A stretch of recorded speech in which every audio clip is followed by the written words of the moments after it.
जिस देश में बुलेट ट्रेन का सपना दिखाया जा रहा है वह भी झूठा सपना है, और जिस बिहार राज्य में स्वास्थ्य विभाग की बात कही जा रही है वह भी झूठा सपना है।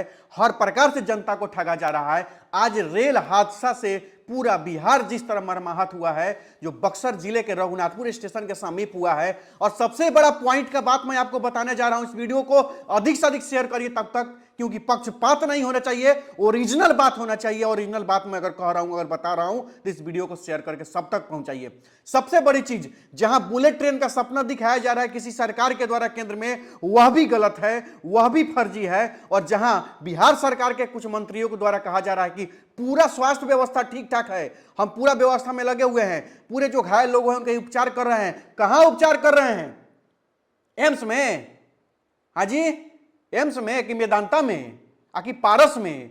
जी नहीं, उसी सरकारी हॉस्पिटल में जहां रुई नहीं है, सुई नहीं है, डिटॉल नहीं है, बैंडेज नहीं है। जी हां, वहीं, क्योंकि हम आम आदमी, हम वोटर हैं और हमारा इलाज वहीं हो रहा है जहां कोई व्यवस्था नहीं है। जहां यह घटना हुआ है उसके आसपास के मात्र 5 किलोमीटर की अगर हम बात कहते हैं, 5 से 10 किलोमीटर की बात कर रहे हैं, तो आपको बता देता हूं कि 15 उप स्वास्थ्य केंद्र हैं। जी हां, बक्सर जिले के रघुनाथपुर स्टेशन के 10 किलोमीटर के रेडियस में 15 से 20 उप स्वास्थ्य केंद्र है, जिसमें न किसी में डॉक्टर है, न दवाई है, न वह खुलता है।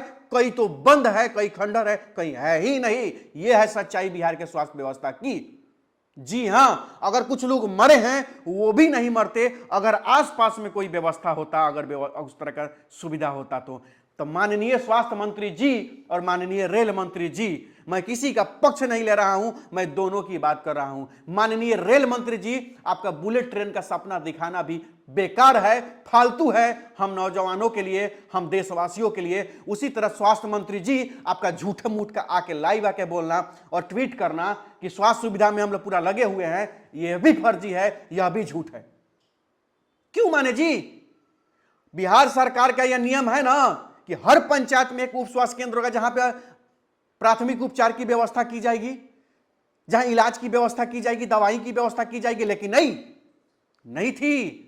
वहां के आसपास के बहुत सारे ऐसे उप स्वास्थ्य केंद्र थे जहां ताला थे, एक डॉक्टर का, एक नर्स का, एक वहां पे कुछ नहीं था।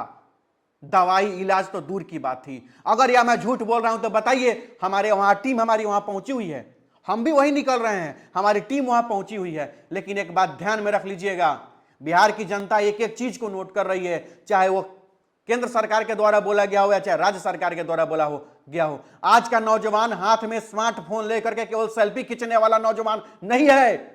आज का नौजवान केवल स्मार्टफोन हाथ में लेकर सेल्फी खींचने वाला नहीं है। आज का नौजवान हाथ में स्मार्टफोन लेकर के गूगल में टाइप करके नेताओं, इन भ्रष्ट नेताओं का टोटल जन्म कुंडली देखने वाला भी नौजवान है।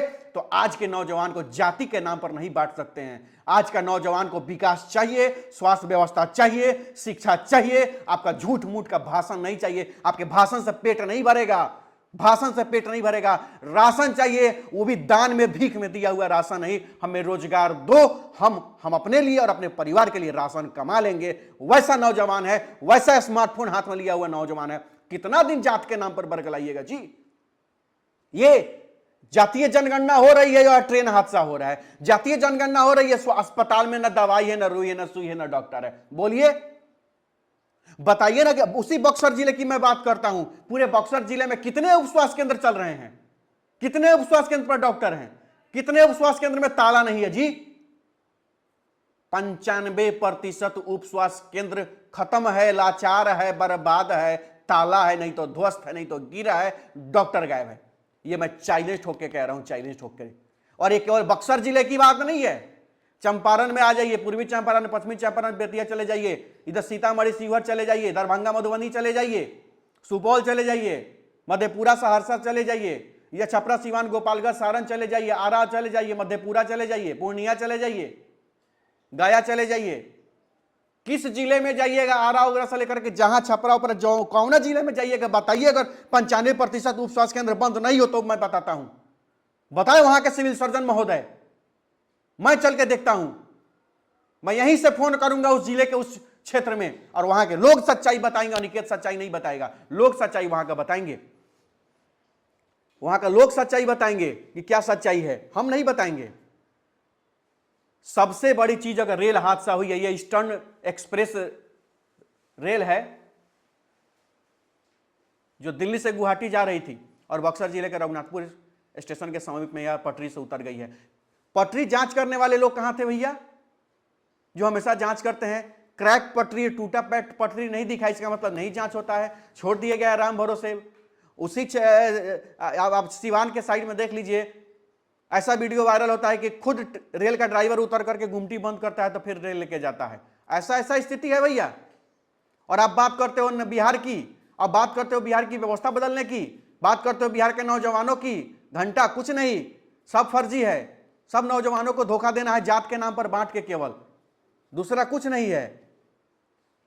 सीधी सी बात है, हम इस वीडियो के माध्यम से मांग करते हैं कि कम से कम 15 लाख रुपए जो उसमें मृत हुए उनको दिया जाए और कम से कम 5 लाख रुपए घायल वालों को दिया जाए, मुआवजा के तौर पे दिया जाए। और सबसे बड़ी चीज है कि झूठ मूठ का बयानबाजी बंद हो और सच में अगर विधि व्यवस्था की जाए, अगर वो लोग भी नहीं मरते, अगर अस्पताल का उप स्वास्थ्य केंद्र अगर चालू रहता, वहां डॉक्टर रहते, तो निश्चित रूप से तो बिहार को बदलना है तो ऐसा ही नहीं बदलेगा। जात के नाम पर कूदने से नहीं होगा, नेता के पीछे मुरट्ठा बांध के जाओ जाओ करने से नहीं होगा। बिहार बदलेगा तो प्रयास करने से बिहार बदलेगा। बिहार बदलेगा तो सामूहिक प्रयास करने से बिहार बदलेगा। जात के नाम पर कूदने से बिहार नहीं बदलेगा।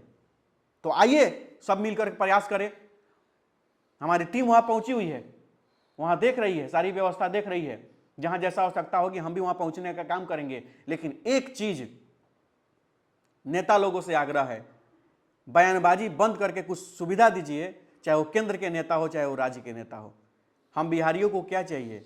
हम बिहारियों को उचित सम्मान चाहिए, शिक्षा चाहिए, रोजगार चाहिए, स्वास्थ्य सुविधा चाहिए, मर्द दूसर क्या चाहिए? जय हिंद, जय बिहार।